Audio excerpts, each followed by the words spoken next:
धारक धर्म धारक सिद्ध है। आचार्य है उवाचार्य है, मुनिराज सर्व प्रसिद्ध है। जो आत्मा को जानते पहचानते करते रमण, वे धन्य धारक धन्य मुनिवर, उन्हें हम करते नमन, उन्हें हम करते नमन। 10 धर्मों की श्रृंखला में आज हमारी चर्चा उत्तम संयम धर्म पर करेंगे। उपयोग कीमती है, विभावों को रोको ये विनती है, और स्वभाव में आओ ये उन्नति है। बस इसी का नाम है उत्तम संयम धर्म। स्वभाव में रहना ही संयम है, और अपने स्वभाव से बाहर जाना, विभाव में रहना, वह असंयम है। अतीन्द्रिय आनंद को भोगना वह संयम है, और इंद्रियों के भोगों में आनंद मानना वह असंयम है। उपयोग को उपयोगवान में रखना वह संयम है, और उपयोग को पंचेंद्र के विषय भोग में रमाना वह असंयम है। ये तो अभी हमने निश्चय से बात की है। इसमें 3 शब्द आए हैं, उत्तम, संयम और धर्म। उत्तम जो शब्द है वो तो सम्यक दर्शन की सत्ता का सूचक है, कि जब जब भी सम्यक दर्शन होगा तो कैसा, जब जब भी संयम धारण करेंगे तो सम्यक दर्शन ही पूर्वक ही वह होगा। दूसरा शब्द है संयम।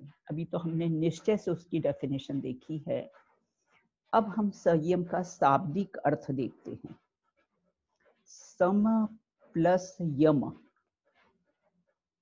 संयम मतलब सम अर्थात सम्यक दर्शन और सम्यक ज्ञान सहित, और यम मतलब सम्यक चारित्र, अर्थात वैसे यम का शाब्दिक अर्थ नियंत्रण भी होता है। तो इस प्रकार सम्यक दर्शन, सम्यक ज्ञान पूर्वक सम्यक चारित्र होना, उसका नाम कैसा है? संयम है। तो फिर हमें एक प्रश्न उपस्थित होता है, ये तो सम्यक दृष्टियों को ही होता है, फिर हम जो उपवास करते हैं, अभी पर्यूषण में हम संयम से रहते हैं, बंधा हुआ भोजन लेते हैं, इतनी ही हरी लेंगे, हम जो ब्रह्मचर्य का नियम लेते हैं, बाहर की वस्तुओं का त्याग करते हैं, फिर ये क्या है? ये उत्तम संयम धर्म की पूर्व की भूमिका है। जिस प्रकार से तीर्थंकर का समोषण आता है ना, उसके पहले सारी देवता लोग सारी भूमि को कैसे साफ कर देते हैं, तब वो फिर तीर्थंकर का वहां पर समोषण आता है।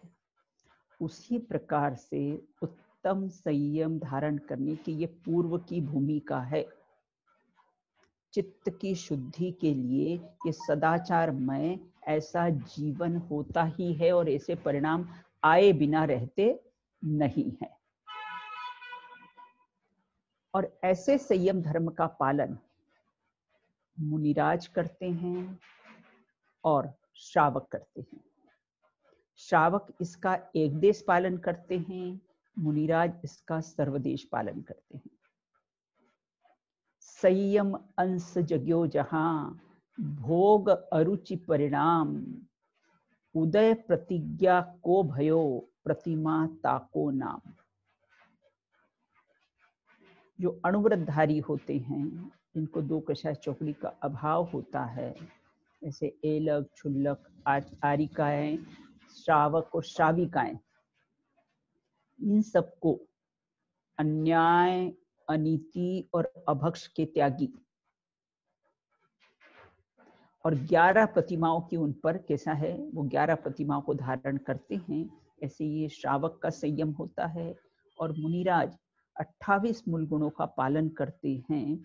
ये मुनिराजों का कैसा है, संयम होता है।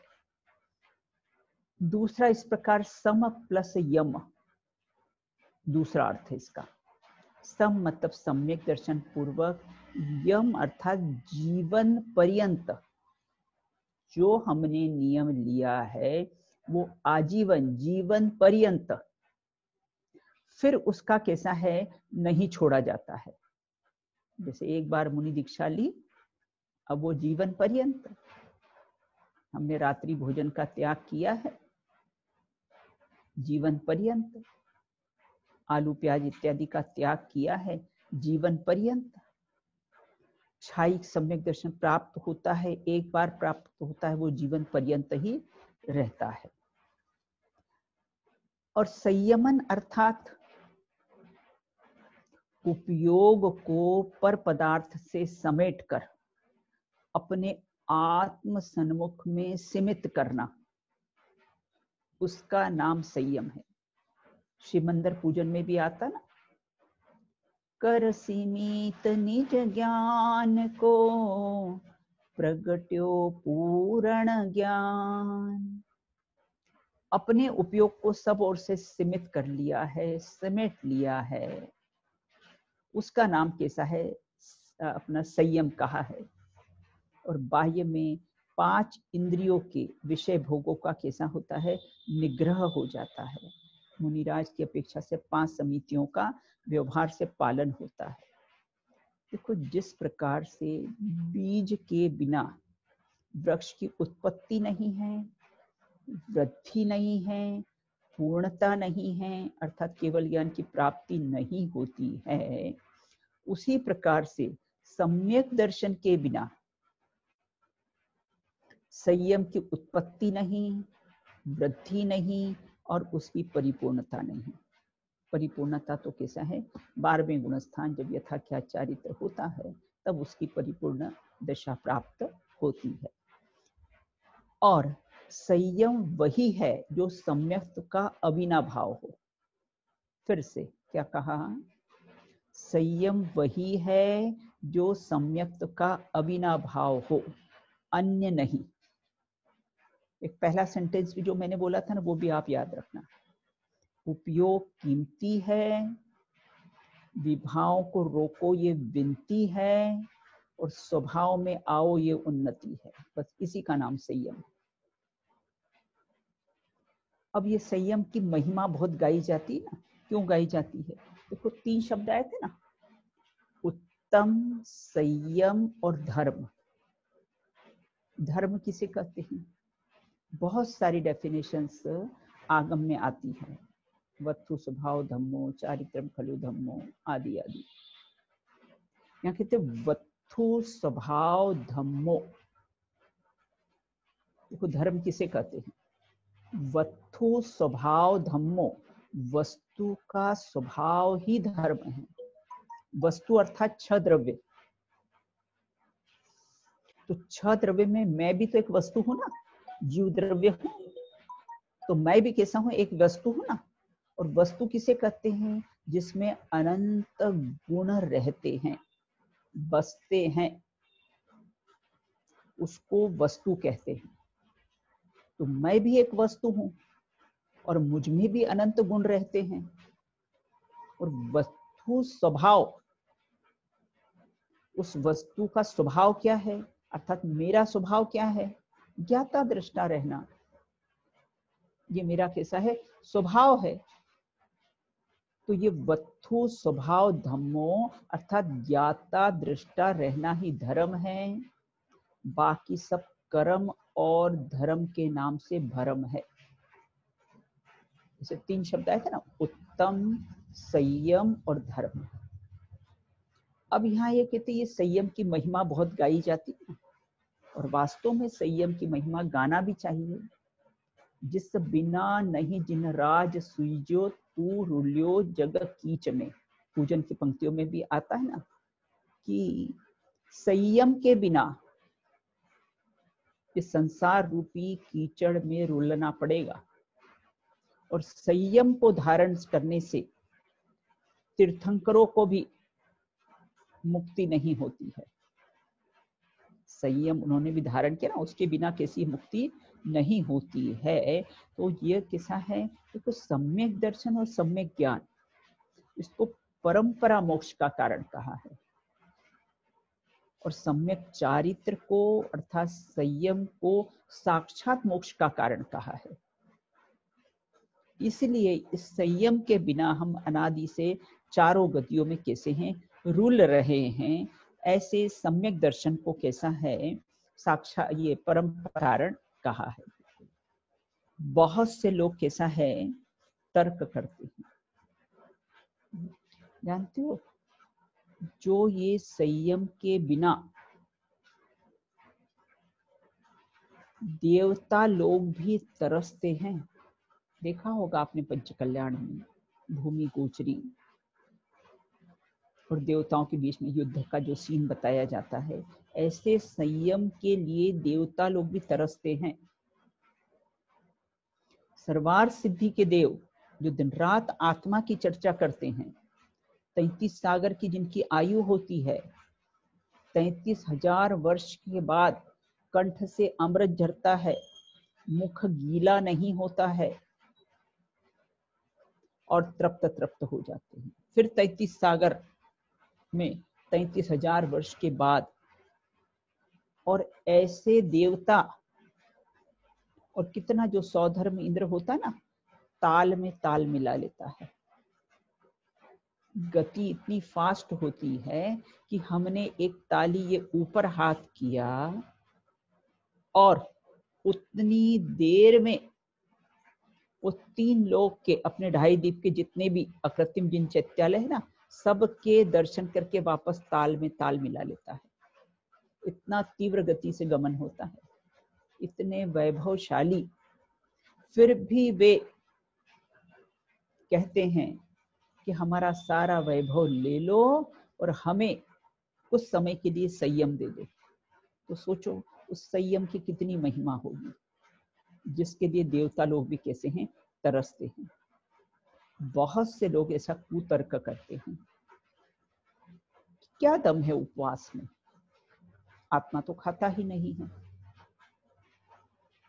तो क्यों उपवास करे, कोई जरूरत नहीं उपवास वगैरह, उपवास एकासन करने की कोई जरूरत नहीं है। देखो, खाने में धर्म नहीं है, देखो त्याग में धर्म नहीं है। पर्युषण पर्व में, अष्टानी का पर्व में, अष्टमी 14 को हम नियम ले लेते हैं। तो यह जो ऐसा कुतर्क करते हैं कि ये आत्मा तो खाता ही नहीं है, फिर क्यों हम उपवास करें, आत्मा खाता नहीं है, ये बात बिल्कुल सत्य है। लेकिन खाने में मतलब त्याग में धर्म नहीं है, तो मेरा एक प्रश्न है कि फिर खाने में धर्म होना चाहिए। त्याग में धर्म नहीं है तो फिर खाने में धर्म होना चाहिए। खाने में तो तीव्र आसक्ति का भाव रहता है। देखो, उपदेश जिन देव का जहर मत घोलिए, अगर पालन की शक्ति नहीं हो तो झूठ मत बोलिए। अगर हम पालन नहीं कर सकते हैं तो कम से कम ऐसा कुतर्क नहीं करें और उसमें जहर नहीं घोलें। बिल्कुल प्रेरणा दे, अपने में नहीं शक्ति हो, हम नहीं कर सकते हैं, तो इस प्रकार का जहर नहीं घोलना चाहिए। बराबर कहना चाहिए कि इंद्रियों के संयम के लिए त्याग आदि के भाव, त्याग आदि के भाव होते ही हैं और सहज ही होते हैं, उनको कोई लाना पड़ता नहीं है। तो इस प्रकार से यहाँ ये कहते हैं कि देखो, नरकों में भी चिन्ह चिन्ह मूरत दृगधारी की मोहि रीति लगत है अटापटी, बाहर नारक कृत दुख भोगत, अंतर सुख रस गटागटी। संयम धर न सके उर में, पर संयम की नित चटाचटी। संयम हम धारण नहीं कर सकते हैं, लेकिन उन देवताओं को भी, उन नारकी जीवों को भी संयम धारण करने की उनको अंदर में बहुत चटापटी लगती है। इसीलिए ऐसा जिन धर्म के सिद्धांत को समझकर हम उसका यथार्थ कैसा है स्वरूप हमें समझना चाहिए। देखो, धवला पुस्तक में भी एक बात आई है कि अपने उपयोग को चारों ओर से समेट कर सीमित करना, उसका नाम संयम है। और दूसरी बात आई है, हमने संयम किसको मान रखा है? देखो, सदाचारमय जीवन होना ही चाहिए और होता ही है, और इस मार्ग में आते तो ऐसे भाव आते ही हैं, लेकिन हम उसमें अटक जाएं और उसी को धर्म मान ले, बाह्य क्रिया को।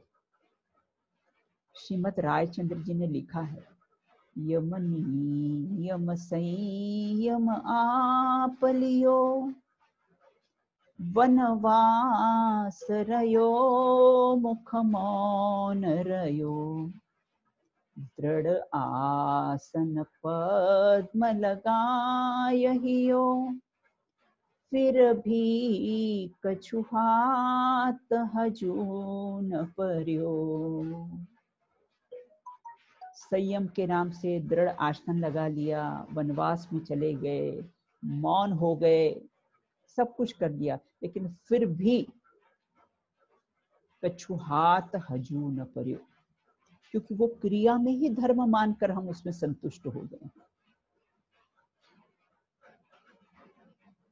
तो इस प्रकार यहाँ कहते हैं, और अपने यहाँ तो उसमें भी आता है, स्तुतियों में भी आता ना, तृण चौकी सिल सैल शिखर नहीं, आत्म समाधि के साधन।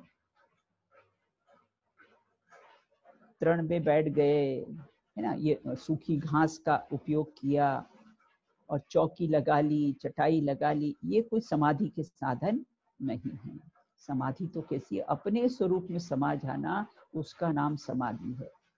देखो, ये समाधि पर पूरे 10 दिन का पूरा ये वो है, चैप्टर है, इसमें बहुत समझने लायक है। और अपने तो रहस्यपूर्ण चिट्ठी में लिखा ही है कि जो सम्यक दृष्टि होता है, जो ज्ञानी पुरुष होता है, वह निरंतर समाधि की भावना भाता है। देखो, अगर समाधि से अगर देह नहीं छूटा ना, तो निश्चित वो संकल्प विकल्प में छूटेगा।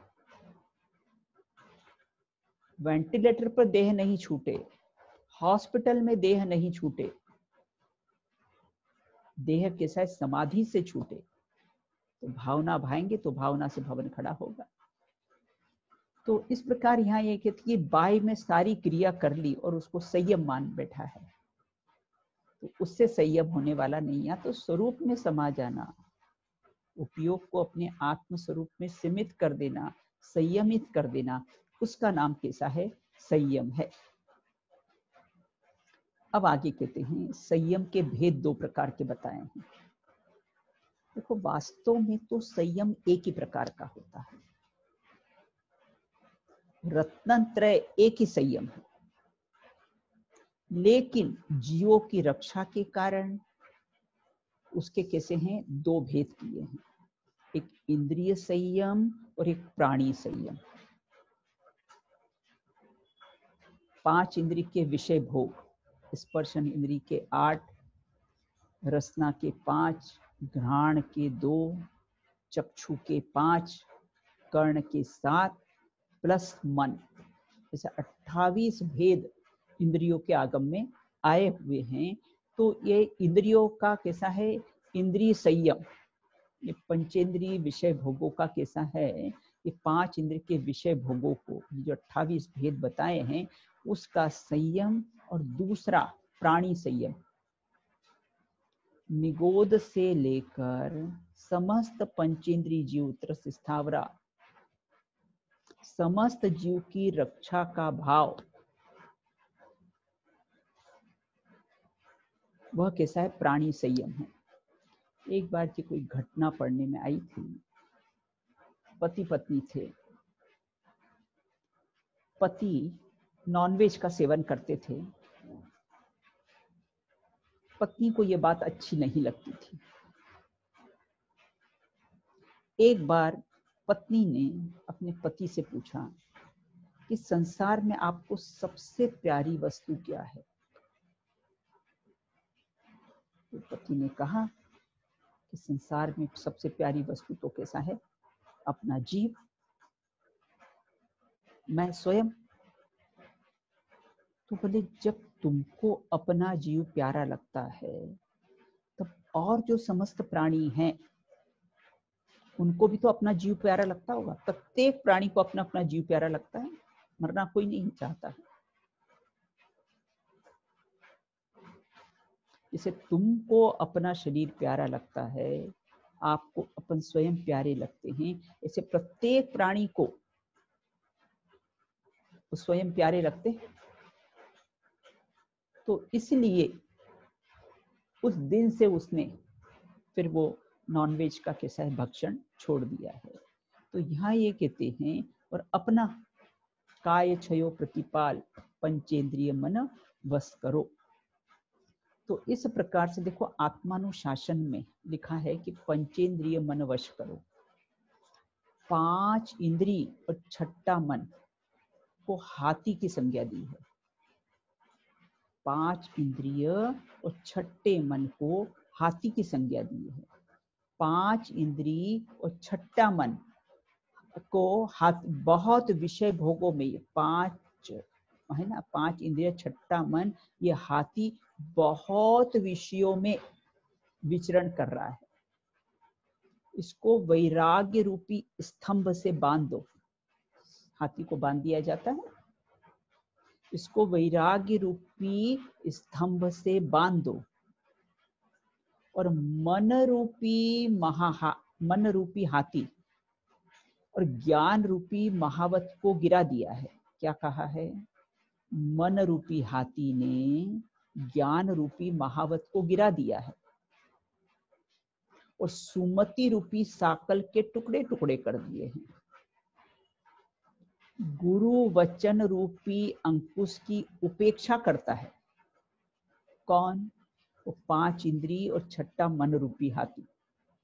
ब्रह्मचर्य रूपी वृक्ष को उखाड़ कर फेंक दिया है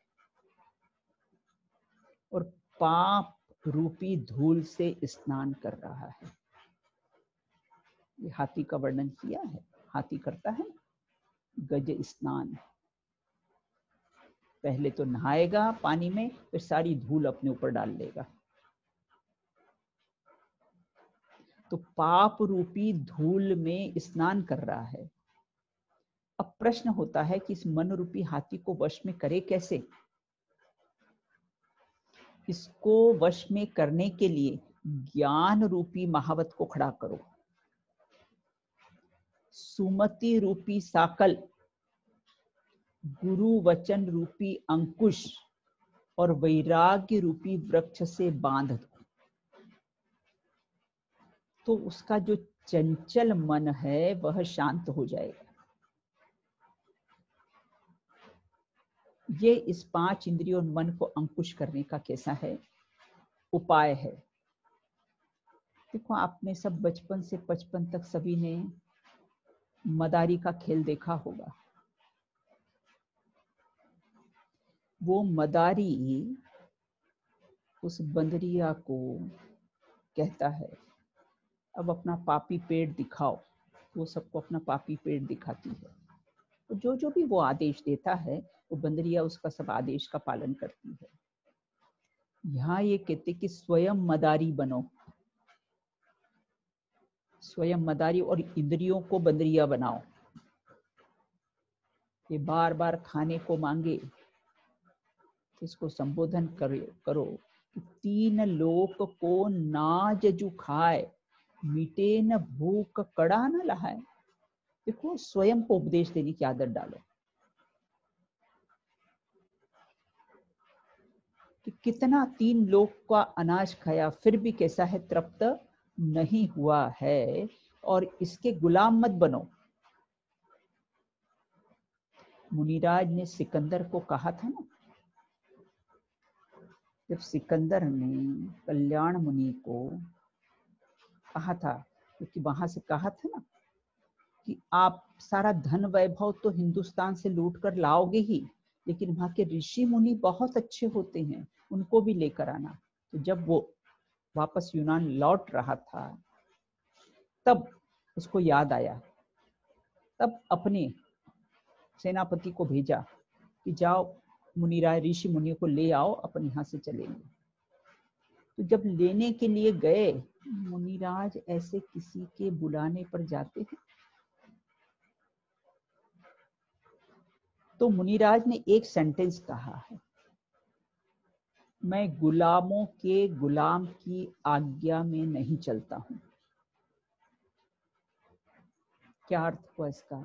गुलामों का गुलाम।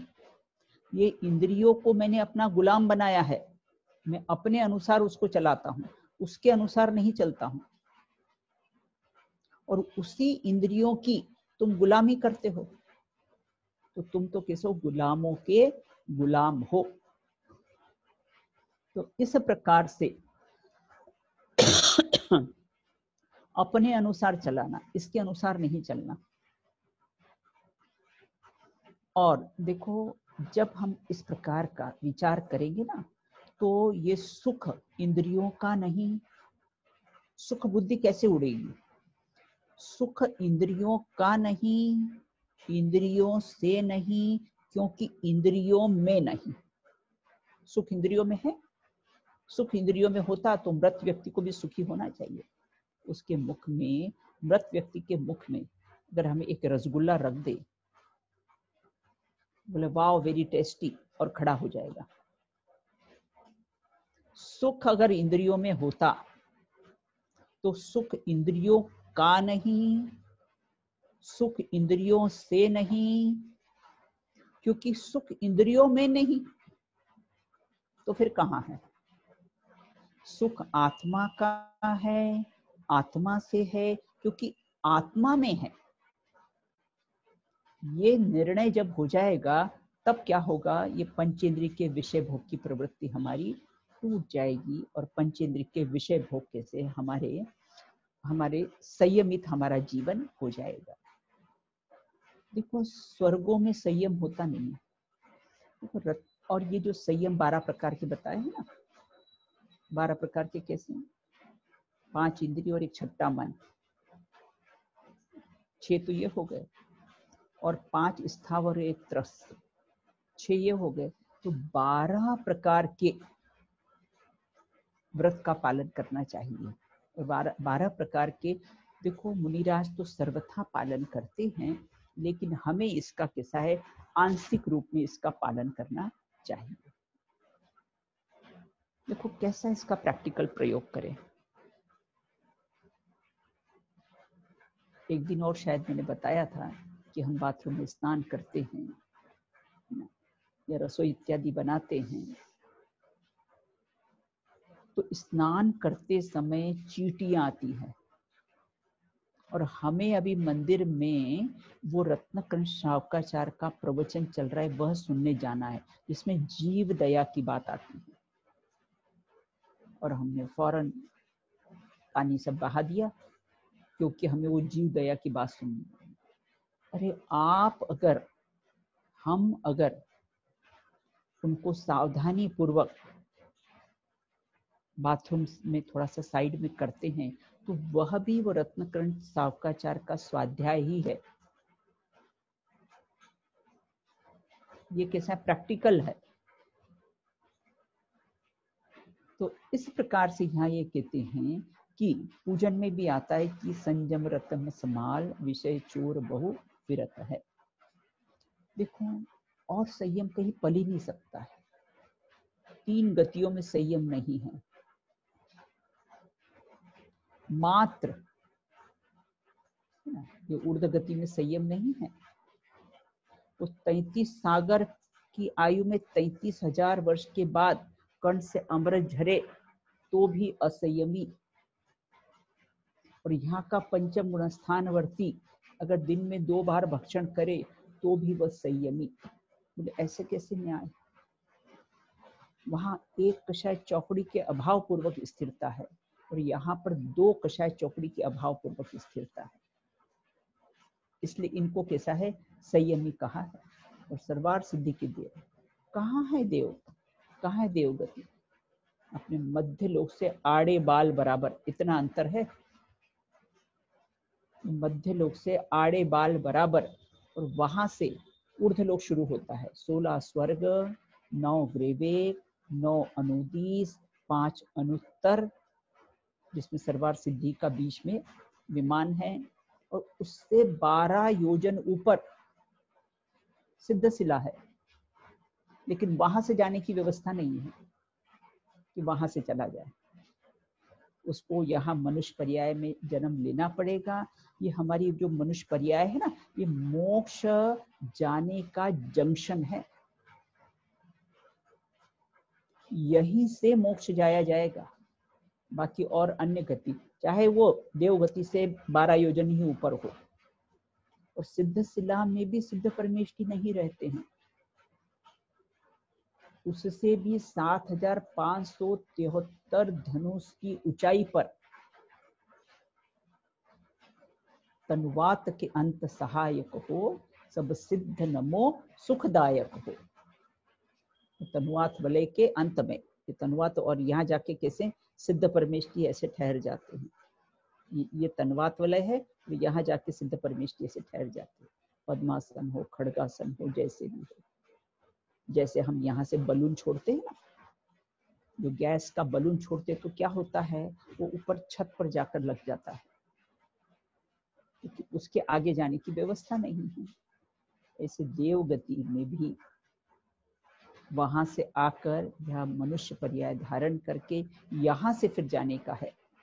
तो इसलिए हमें ये मनुष्य पर्याय मिली है, तो दाव मत चूको अहो, किसी भी कीमत पर सब अवसर आ गया है। जैन कुल में जन्म लेना, और जैन कुल में जन्म लेने के बाद भी कितने जैन लोग हैं, कितने लोग ये 10 धर्म का पालन कर रहे हैं, कितने लोग ये श्रवण सुनते हैं ये लोग। इसे किसी भी कीमत पर कैसा है? दाव नहीं चूकना चाहिए। बिल्कुल ये मनुष्य भाव मिला है, भाव के अभाव करने के लिए मिला है, भाव को बढ़ाने के लिए नहीं मिला है। तो ऐसा भाव का नहीं बढ़ना, तो हमको ये संयम धारण करना पड़ेगा। तो इस प्रकार यहाँ संयम की महिमा बताते हैं कि देवता लोग संयम को तरसते हैं, बाकी और अन्य गतियों में कोई व्यवस्था नहीं, दरिद्री को व्यवस्था नहीं, अज्ञानी को व्यवस्था नहीं है, वो संयम धारण कर सकते नहीं हैं। तो इसलिए ऐसा संयम कैसा है हमें धारण करना चाहिए। देखो देवों के द्वारा कोई 5 पाप नहीं होती, क्योंकि वैकृत शरीर होता है उनका, फिर भी संयम धारण नहीं कर सकते। वो बिजनेस करते नहीं, झूठ बोलते नहीं हैं, सेल टैक्स इनकम टैक्स की कोई चोरी नहीं करते हैं, कुशील सेवन करते नहीं हैं, परिग्रह भी जितना है उतना ही है, कम ज्यादा होता नहीं है, फिर भी वे असंयमी हैं। और मनुष्य यहाँ पर अपना परिग्रह, अपनी सीमा मर्यादा करता है, फिर भी वह कैसा है? संयमी है। मात्र मनुष्य गति में ही ये संयम हो सकता है, और अन्य गतियों में कैसा है? संयम की कोई व्यवस्था ही नहीं है। तो इस प्रकार से ये हमको देखो, यहाँ पर परिस्त्री सेवन, स्वस्थी रखता है, शुद्ध भोजन करता है, घ्राण इंद्र के विषय भोग में ना अपना ये सब लगाते हैं, डीओ व्यू लगाते हैं। देखो अब मैं सोचती हूँ, जब किसी को ये डीओ वगैरह लगाते हुए देखती हूँ, तो मुझे ऐसा लगता है कि ये डीओ लगाने पर 1 घंटे बाद वस्त्र में कैसे फिर स्मेल आने लग जाती है। और हमारे मुनिराज जिनके शरीर से स्पर्श करती हुई पवन भी चले ना तो सारे वातावरण को सुगंधित कर देती है। देखो अंतर की पवित्रता की बात। अंतर में अगंध स्वभावी आत्मा को देख लिया है ना, उसका अनुभवन कर लिया है, तो बाह्य में भी सब कैसा है, सुगंधित वातावरण हो जाता है। और आगे यहाँ पर कहते हैं कि ये मनुष्य में ही संयम है और किसी कहीं में संयम नहीं पल सकता है। इसलिए देखो मुनिराज से अगर संयम नहीं पलता ना तो समाधि ले लेते हैं। ये देह से जब तक संयम पले तब तक रखने योग्य है, और अगर ये देह से संयम नहीं पलता है ना तो मुनिराज कैसे समाधि ले लेते हैं। आचार्य समंतभद्र का सुना है ना, भस्मक व्याधि रोग हो गया था तो समाधि लेने के लिए अपने आचार्य श्री के पास गए। उन्होंने कहा कि नहीं, तुम न्याय के प्रकांड विद्वान हो, तुम्हारे माध्यम से ये धर्म का प्रचार प्रसार होगा, इसलिए आप अभी समाधि नहीं लोगे। तो उसकी जो स्टोरी अपने को मालूम है ना, तो इसलिए संयम, बहुत अति वृद्धावस्था आ जाए, बस समाधि की तैयारी अंदर में करना चाहिए। तो इस प्रकार आचार्य कहते हैं कि मनुष्य गति में संयम है और अन्य कहीं में भी कैसे हैं, संयम है ही नहीं है। मिथ्या दृष्टि हमको बाहर से उसकी कषाय नहीं दिखे, फिर भी उसकी अंतरंग में कैसी 25 कषाय कैसी है, मौजूद रहती है। संयम आत्मा की अनुभूति का नाम है। पंडित बनारसी दास जी ने लिखा है, ज्ञान कला प्रगटे जिन माही, ते जग माही सहज वैरागी, ज्ञानी मगन विषय सुख माही, यह विपरीत संभवे नाही। ज्ञानी कैसा है, विषय भोगों में कैसा है, लिप्त नहीं रहता है। पंचेंद्रिय के जो विषय भोगों, ज्ञान कला प्रगटे जिन माही, ते जग माही सहज वैरागी, सब वो अपनी आवश्यकताओं को कैसा है, सब सीमित कर लेता है। तो संयम कैसा है, आत्मानुभूति का नाम कैसा है, संयम है। और अपने स्वरूप में रमणता करना, स्थिरता करना, लीनता करना। और पंडित बनारसी ने तो 6 महीना, इसके 6 महीने का समय दिया है। एक 6 महीना उपदेश मेरो भानु, एक 6 महीने तो अपने उपयोग को अपने में स्थिर रख, तो सम्यक दर्शन की कैसी है, प्राप्ति हो जाएगी।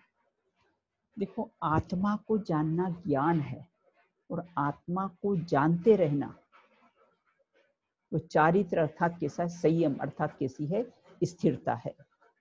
देखो बाह्य संयम का क्या स्वरूप है, 6 काय के जीवों की रक्षा करना।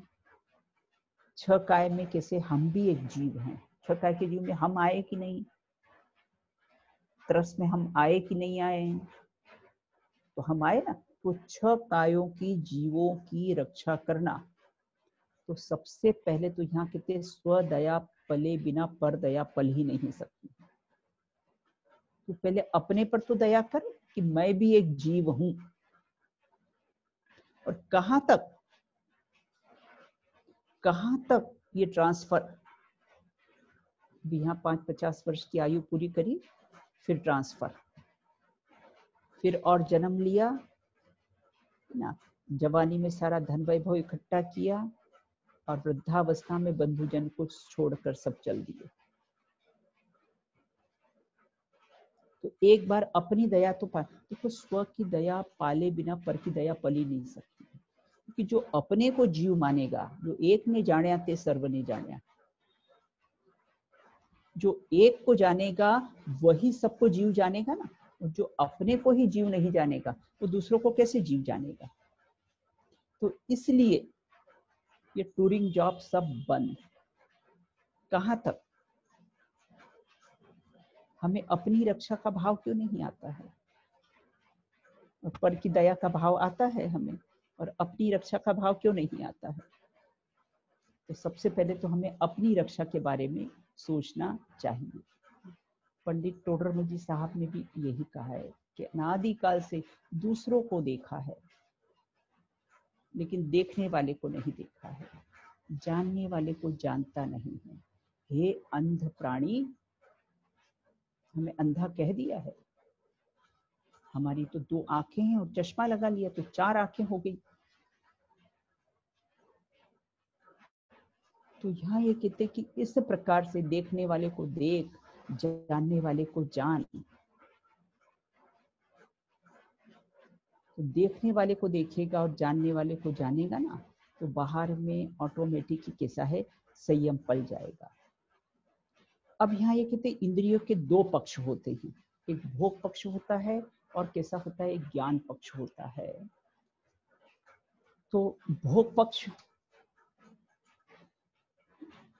एक भोग पक्ष जैसे भोजन करते वक्त भोजन को भोग कर हम आनंद ले रहे हैं और उस समय हम उस भोजन का भी ज्ञान कर रहे हैं, तो इसके कैसे भोग पक्ष भी होता है और ज्ञान पक्ष भी होता है। और इस प्रकार से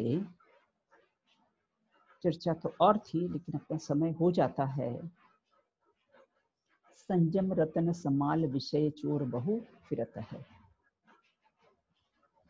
तो संयम रतन समाल एक रत्न है, तो संयम के साथ रत्न है और 5 इंद्री के विषय भोग इसको लूटने के लिए तैयार हैं। इसलिए हमें कैसा है, उसको, तो ये कोहिनूर हीरा हो ना, तो उसका लंदन में कितनी उसकी सिक्योरिटी है। इसलिए मुनिराज कैसे होते हैं, अपने संयम रत्न को संभालने में लगे रहते हैं। और इस प्रकार देखो एक मुख्य बात और है इसमें, आचार्य शून्य ज्ञान। क्या कहा? आचार्य शून्य ज्ञान और ज्ञान शून्य आचार, दोनों एकांत हैं।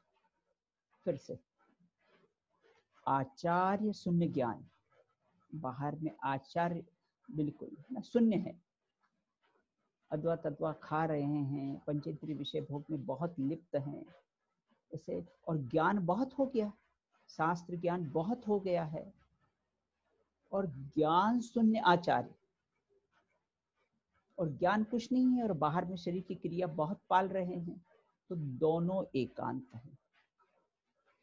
श्रीमद जी ने कहा है ना, कई क्रिया जड़ थई गया, सूक्ष्म ज्ञान नो लोभ। कोई बाह्य क्रिया में चढ़ गए हैं और कोई सूक्ष्म ये ज्ञान में, सूक्ष्म ज्ञान में चढ़ गए हैं। यहाँ कहते दोनों बहिर्मुख हैं, क्रिया वाले भी और ज्ञान वाले दोनों ही कैसे हैं, बहिर्मुख हैं। इसीलिए कैसा है, ज्ञान सहित आचरण होगा, वही कैसा है, कार्यकारी होगा। नहीं तो कैसा है, स्वच्छंद प्रवृत्ति हो जाएगी, तो उसको तो आगम में निर्भय पापी कहा है कि स्वच्छंद प्रवृत्ति करेगा। देखो वज्रधन चक्रवर्ती थे ना, वज्रधन चक्रवर्ती थे। एक बार वे अपनी सभा में बैठे थे और अपनी सभा में बैठे थे और अचानक एक माली आया और माली ने उनको एक फूल भेंट किया। और जब वो फूल भेंट किया तो फूल में एक मृत भौरा था। चक्रवर्ती ने जब उसको देखा कि ये फूल के अंदर मृत भौरा है, तो उन्होंने सोचा कि ये एक घ्राण इंद्री के वशीभूत, ये भौरा एक घ्राण इंद्री के वशीभूत होकर इसने अपने प्राण गंवा दिए हैं, तो मैं तो 5 इंद्रियों में लिप्त हूँ, मुझे तो 5 इंद्रियों के विषय में बहुत आसक्ति होगी है, तो मेरा क्या होगा। ऐसा विचार करके उन्होंने अपने 1000 पुत्रों को बुलाया और बोले, आप ये राजपाट संभालिए, अब हम मुनि दीक्षा धारण करेंगे। तो पिता झलक जो पुत्र में देखी, पुत्रों ने एक प्रश्न किया कि आप ये राजपाट वैभव क्यों छोड़ना चाहते हो, क्या कारण है? तो चक्रवर्ती ने जवाब दिया कि इसमें सुख नहीं है। तो बोले हम तो उगाल को न अंगीकार करेंगे, जिसको बुरा जानकर आप छोड़ रहे हो और आप हमको कहते हो कि इसको अंगीकार करो। उगाल मतलब वॉमिटिंग। तो हम तो उगाल को न अंगीकार करेंगे और तुम्हारे ही संग मुनि व्रत धारण करेंगे, दीक्षा लेंगे। और उन्होंने राजपाट अंगीकार। वो पूरा वज्रधन चक्रवर्ती का 12 मासा है, बहुत वैराग्यपूर्ण है और बहुत समझने लायक है। वो एक एक महीने का उन्होंने पिता पुत्र का संवाद है। तो हम तो उनकी बात करते हैं और हम भी ये पांचों इंद्रियों में कैसे हैं, लिप्त हैं, पांचों इंद्रियों के विषयों में लिप्त हैं। तो आज जो उत्तम संयम का दिन है वो हमको कैसा है, यही प्रेरणा देता है कि इंद्रिय संयम, प्राणी संयम को भी हमारे जीवन में धारण करना चाहिए और निश्चय से उत्तम संयम धारण करेंगे और बाह्य में, व्यवहार में हम उत्तम संयम धर्म पालन करें, उसी से हम नर से नारायण कैसे बन सकते हैं, इस प्रकार से हमारा उत्तम संयम धर्म अंगीकार करें। ओम संयम धर्माय नमः। बोलिए संयम धर्म की जय। जनवाणी स्तुति। मिथ्यात्म नाश वेको, ज्ञान के प्रकाश वेक, पर भास वेको, बानु सी बखानी है। छाओ द्रव्य जान वेको, बंध विधि भान वेको, स्वपर पीछान वेको, परम प्रमाणी है। अनुभव बताए वेको, जीव के जताए वेको, कहूँ न सताए वेको, भव्य और आनी है। जहाँ तहाँ तार वेको, पार के उतार वेको, सुख विस्तार वेको, यही जनवाणी है। हे जनवाणी भारती, तो ही जपो दिन रैन, जो तेरी शरणा गए सो पावे सुख चैन। जहाँ वाणी के ज्ञान ते, सूझे लोकालोक, सो वाणी मस्तक नमो, सदा देत हूँ वो, सदा देत हूँ वो। नववर्ण मुकरमा।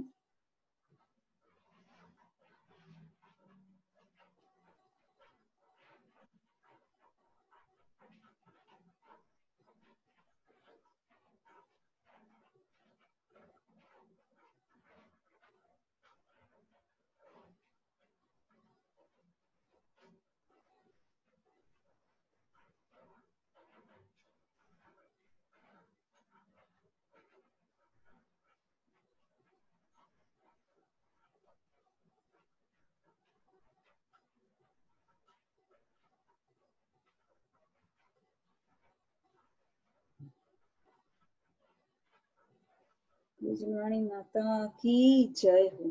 जय हो। आज के हमारे जो प्रवचन के नोट्स हैं वो पूर्वी जी लेंगे। कल के प्रवचन के नोट्स कोई लेना चाहेगा, कोई वॉलंटियर करना चाहेगा उनके लिए?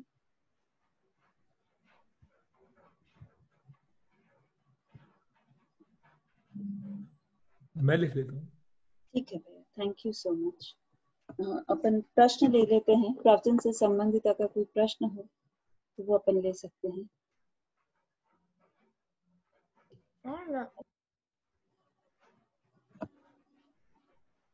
दीदी मुझे एक प्रश्न था, आपने थोड़ा सा बताया था भोग पक्ष और ज्ञान पक्ष, तो आप थोड़ा सा उसके बारे में और बताना चाहेंगे, थोड़ा समझा पाएंगे हम?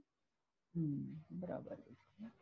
भोग पक्ष और ज्ञान पक्ष, इंद्रियों के द्वारा भोग पक्ष भी होता है और ज्ञान पक्ष भी होता है। जैसे हमने रसगुल्ला लिया, हमने उसका रसास्वादन किया, हमें उसका आनंद आया, ये उसका भोग पक्ष हुआ। लेकिन हमें उस समय रसगुल्ले का भी तो ज्ञान है ना। हम ये भी जान रहे हैं ना, ये रसगुल्ला है, ये भोग पक्ष और ज्ञान पक्ष ना, ये दोनों के सहे इंद्रियों के माध्यम से होते हैं।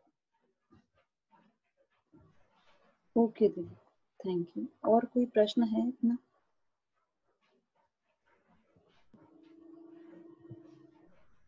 चलिए, तो प्रवचन की श्रृंखला को आज अपन यही विराम देते हैं और अपन अगला कार्यक्रम यहाँ से शुरू करते हैं, जिसके लिए मैं आवाज देना चाहूंगी ऋचा जी को। जय जिनेंद्र एवरी